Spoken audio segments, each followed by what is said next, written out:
Assalamualaikum warahmatullahi wabarakatuh. Puji syukur kepada Tuhan Yang Maha Esa karena masih memberi kita kesehatan di bulan suci Ramadan ini. Perkenalkan, nama saya Almirah Lailatul Nada dari kelas 8H. Saya sedang bersama dengan Bapak Muslim selaku guru mata pelajaran Pendidikan Agama Islam di SMP Negeri 28 Surabaya. Hari ini saya akan mewawancarai Bapak Muslim seputar tentang bulan Ramadan. Langsung saja kita mulai di pertanyaan yang pertama. Selain puasa wajib, amalan sunnah apa saja yang dianjurkan untuk memperbanyak pahala di bulan ini? Ya, terima kasih Laila atas pertanyaannya. Ya, memang puasa ini adalah syariat yang sudah ditetapkan oleh Allah bahkan sebelum Nabi Muhammad diutus menjadi Nabi dan Rasul. Mulai zaman Nabi Adam itu ada sudah syariat atau aturan tentang puasa. Lah, puasa di bulan Ramadan ini itu memang diwajibkan kepada umatnya Nabi Muhammad yang mengaku beragama Islam dengan syarat-syarat tertentu. Maka untuk menyempurnakan kewajiban kita tentang puasa Ramadan ini, Allah akan menjanjikan setiap kebaikan itu akan dilipat gandakan pahalanya. Maka di sana banyak amalan-amalan sunnah yang kadangkala tidak kita dapatkan di luar Ramadan. Contoh misalnya Nabi itu tidak pernah sholat tarawih di luar Ramadan. Jadi sholat tarawih hanya ada di bulan Ramadan, ya. Maka tidak masalah kalau kita ada yang mengatakan 23 rakaat, ada yang 11 rakaat sama witirnya, itu tidak masalah. Yang penting sampai mana sejauh kita bisa melaksanakan sholat tarawih. Bahkan karena ini amalan sunnah muakkad sunnah yang sangat dianjurkan, itu tidak masalah. Pak, saya nggak kuat sampai 10 rakaat. Lah, kuatnya berapa? 4 rakaat, silakan.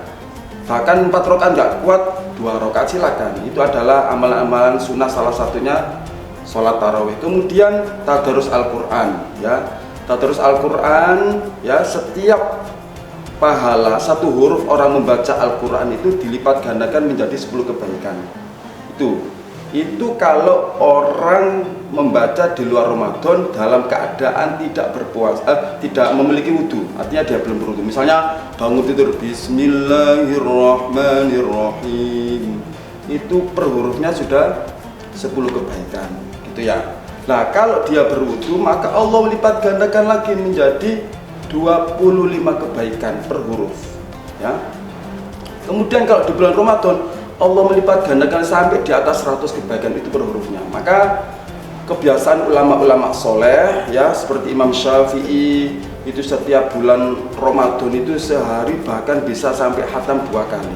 Berarti kalau 30 hari puasa itu, maka 1 bulan penuh berarti beliau bisa menghatamkan sampai 60 kali khatam. Nabi Muhammad setiap malam itu bertadarus dengan malaikat Jibril setiap malam selama bulan Ramadan, ya.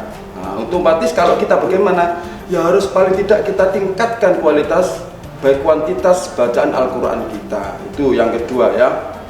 Kemudian bersedekah, ya, kita tingkatkan amal-amal sunnah yang lain. Bersedekah yang biasanya kita memberikan 500 rupiah misalnya, ya, ditingkatkan lagi, nolnya ditambah jadi 5.000. Biasanya 5.000, nolnya ditambah lagi jadi 50.000. Syukur-syukur, ya, nggak bisa setiap hari, nggak apa-apa. Setiap minggu, setiap Jumat, nggak apa-apa, kita tingkat kebiasaan ini. Makanya di bulan Ramadan itu ada yang namanya zakat fitrah juga. Ya, setelah zakat fitrah kita tingkatkan lagi, membantu orang lain semampu kita, ya, semampu kita. Kemudian amalan-amalan sunnah yang lain, ya, baca Al-Quran, kemudian apa tadi? Tarawih, kemudian bersedekah, ya, menolong orang lain, atau setiap kebaikan yang kita lakukan itu selalu Allah melipat gandakan. Maka mumpung di bulan Ramadan ini masih belum meninggalkan kita, Nabi itu kalau bulan Ramadan sifat dermawan Nabi itu lebih cepat daripada hembusan angin, gitu, ya. Itu salah satu bentuk sunnah-sunnah yang dianjurkan di bulan Ramadan. Terutama nanti ketika 10 malam hari terakhir di bulan Ramadan, ya, itu Nabi sudah mulai iktikaf di masjid setiap malam beliau, ya, sudah izin ke istrinya. Terus bagaimana dengan kita? mari kita tiru Nabi ini ya, belajar iktikaf. Makanya anak-anak ketika di masjid itu setiap kali kita mau sholat duha atau sholat duhur, saya beritahu ke anak sambil menunggu iqomah, anak-anak datang silakan diniati untuk iktikaf ya, iktikaf di masjid. Terutama nanti ketika 10 hari terakhir ini kita tingkatkan lagi ya. Bahkan semampu kita iktikaf itu berapa jam, pokoknya di masjid apa yang kita lakukan? Ya berzikir, membaca Al-Quran, bersolawat dan lain sebagainya. Yang paling pokok adalah selalu banyak-banyak kalimat-kalimat zikir, kalimat-kalimat thayyibah yang kita ucapkan untuk mendekatkan diri kepada Allah Subhanahu wa Ta'ala. Selanjutnya, ya apalagi? Karena bulan Ramadan ini sering disebut sebagai bulan madrasah atau bulan pendidikan, karakter atau nilai apa saja yang sebenarnya ingin dibentuk melalui ibadah 1 bulan penuh ini?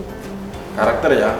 Baik, Ramadan semenjak kita berpuasa itu kan tidak hanya orang itu menahan haus dan lapar saja ya. Maka di sini ada sifat disiplin. Ketika kita mau makan, katakanlah sudah jam 1 siang, panas terik matahari, kita lapar, kita haus, kita tahan. Belajar disiplin. Kapan nanti waktu boleh makan? Nanti menunggu azan maghrib. Paling tidak sudah melatih sifat disiplin ya. Kemudian ada sifat karakter empati.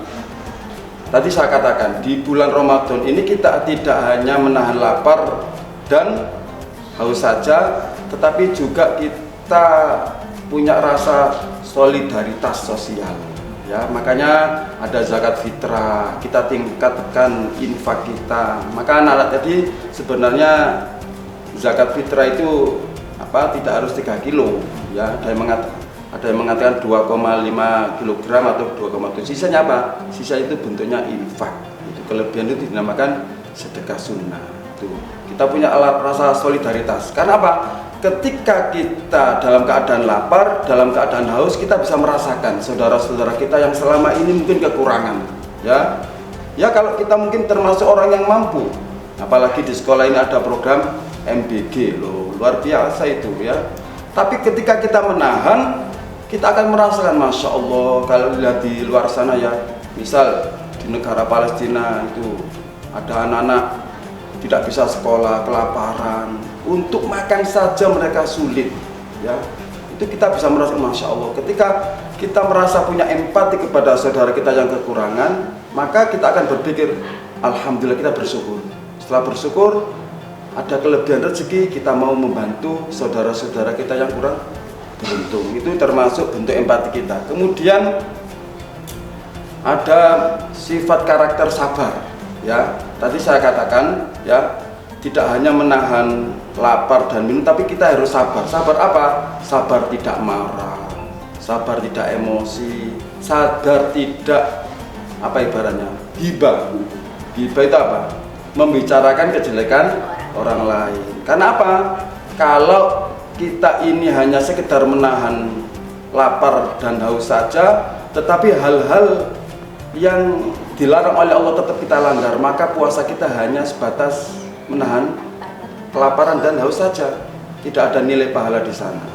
Maka hal-hal yang dilarang oleh Allah, contoh misalnya ya, pandangan mata kita ini. Laila kalau lihat HP ya, ada orang buka aurat kok seneng, dilanjutkan terus. Nah, itu kan dalam ingat, puasa nggak jadi. Sabar ya, sabar ya. Kita tahan itu, menahan hal yang dilarang oleh Allah. Pandangan mata kita, pendengaran telinga kita ini ketika ada sekelompok teman kita yang lagi gibah ya, membicarakan kejelekan orang lain, kita nggak usah ikut nimbrung ya. Penasaran, merasa kepo, saya penasaran ngomong apa sih, enggak. Pendengaran kita tahan, termasuk hati ini. Hati ini kita jaga dari rasa prasangka yang tidak baik, rasa dengki, rasa iri ya. Itu baru kalau kita bisa menjaga itu semuanya, insya Allah puasa kita adalah puasa yang diterima oleh Allah Subhanahu wa Ta'ala.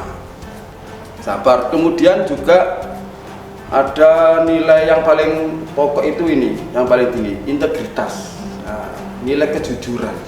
Yang ini kalau kita terapkan betul-betul dalam kehidupan sehari-hari, setelah lulus dari bulan Ramadan ini, disiplin Ramadan, kemudian terutama nilai-nilai kejujuran itu kita terapkan, masa luar biasa itu. Contoh begini ya, ketika orang berpuasa ya, tidak makan, tidak minum, kemudian masuk di ruangan sepi, di situ tidak ada orang, tetapi dia merasa diawasi oleh Allah. Ada malaikat raqib yang mencatat kebaikan kita, ada malaikat atid yang mencatat kejelekan kita. Maka kita akan berpikir, oh, saya haus, saya nggak boleh minum karena saya puasa. Allah lagi mengawasi saya. Jujur ya, jujur kita merasa ada yang mengawasi. Ketika nanti di luar Ramadan, orang itu katakanlah ya, misalnya sebagai pengurus kelas, bendahara kelas gitu ya, mengumpulkan dana kelas, misalnya ada anak infak sekian-sekian, ada iuran kelas untuk misalnya kemana-kemana, kemudian andai kata dia mencatat misalnya dapatnya uang itu 50.000, kemudian dia catat cukup 40.000, kan bisa. Ada yang tahu nggak? Nggak ada yang tahu, dirinya sendiri yang tahu ya. Tetapi dia merasa, oh, saya diawasi Allah. Ini hari ini dapat 50.000 sumbangan dari anak-anak. Maka kejujuran inilah ya yang membuat orang itu punya integritas yang tinggi. Kalau kita berkaca pada keadaan negeri kita ini ya, berapa banyak orang yang pinter tapi minteri. Artinya apa?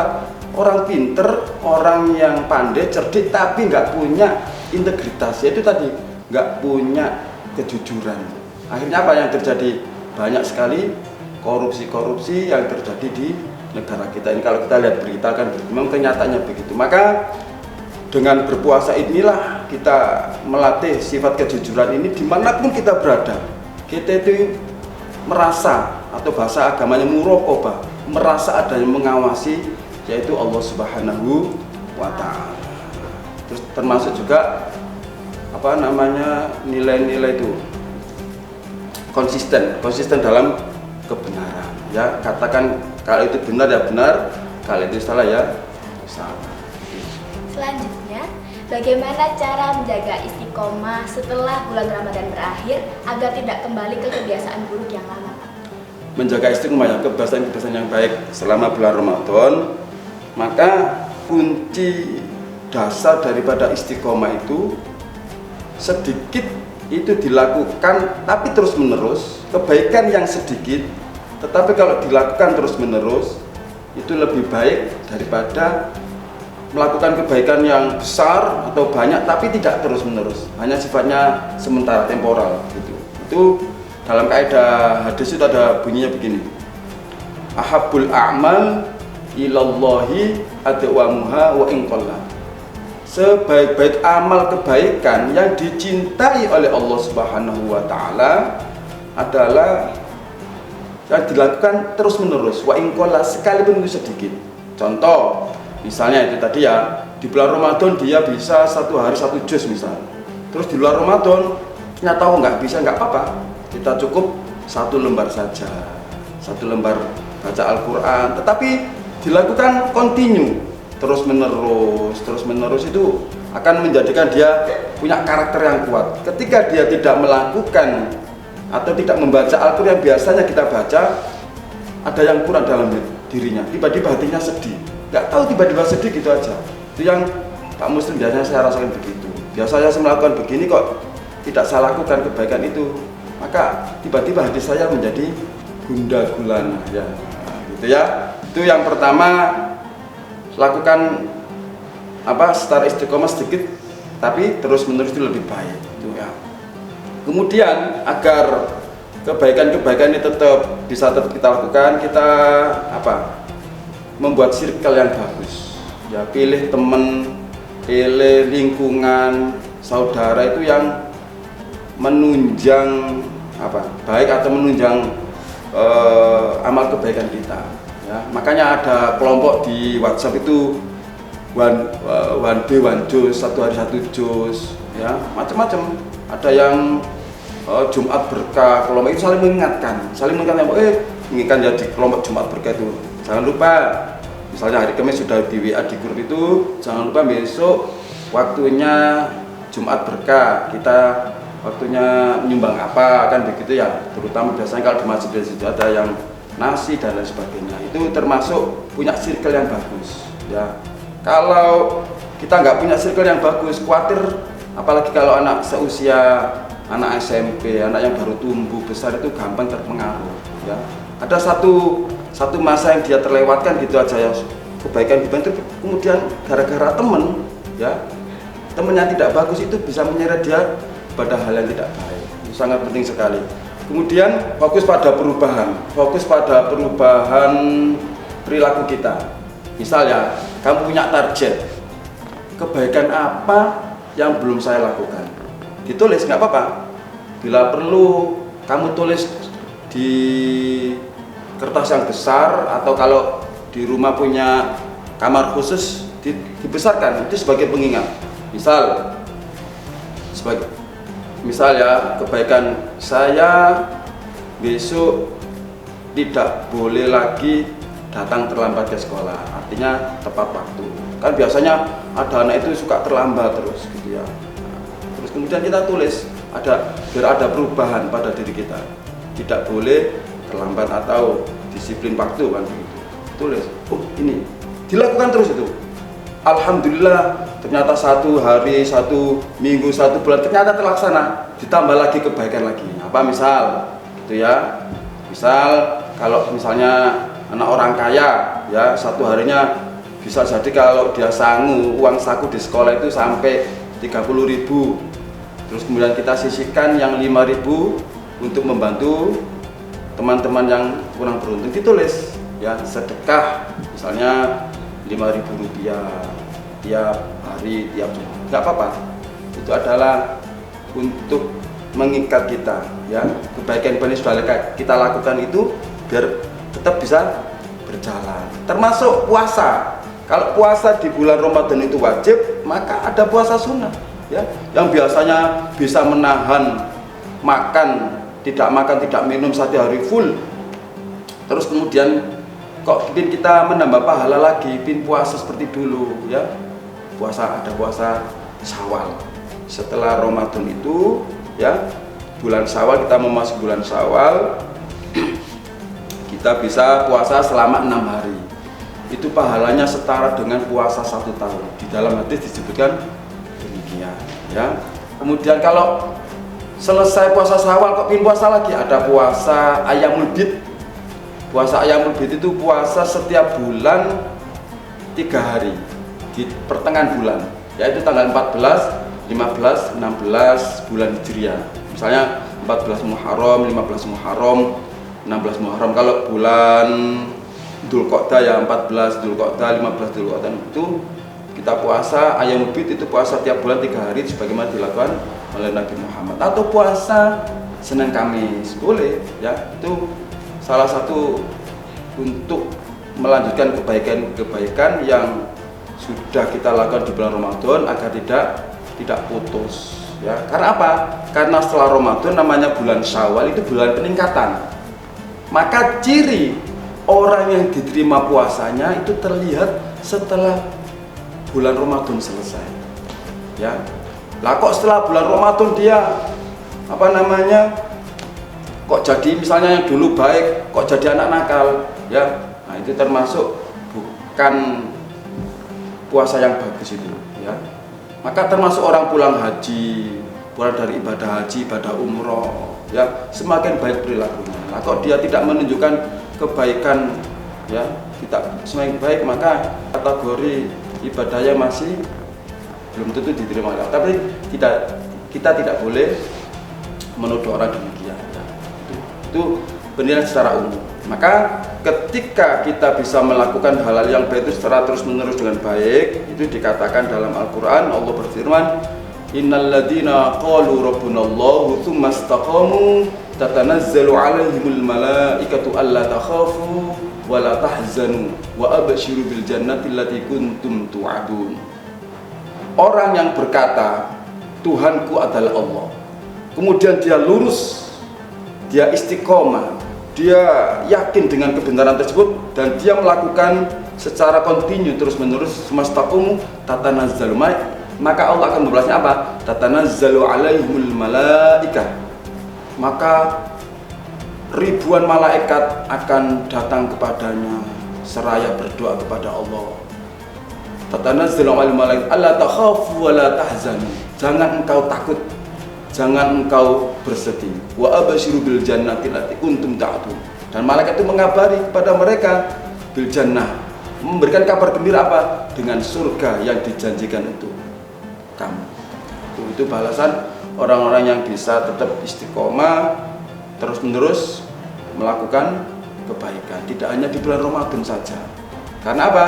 Jangan sampai nanti keluar dari Ramadan kita bahasanya dikatakan Ramadian, penyembah Ramadan. Maksudnya penyembah Ramadan gimana? Ya hanya mengkultuskan, hanya melakukan kebaikan di bulan Ramadan semata. Tapi setelah itu tidak melakukan kebaikan, maka dia hanya fokus bulan Ramadan. Jangan sampai kita seperti golongan itu tadi. Yang kita lakukan adalah ya terus menerus. Memang Ramadan adalah bulan disiplin, bulan melatih diri kita. Yang saya katakan tadi ya, beberapa karakter itu tadi. Baik, terima kasih atas jawabannya Bapak Muslim. Terima kasih sudah menjawab dengan ikhlas dan lapang dada. Semoga apa yang disampaikan oleh Bapak Muslim dapat memotivasi teman-teman semuanya untuk melakukan hal-hal yang baik di bulan suci Ramadan maupun di bulan-bulan biasanya. Sekian untuk wawancara hari ini. Wassalamualaikum warahmatullahi wabarakatuh.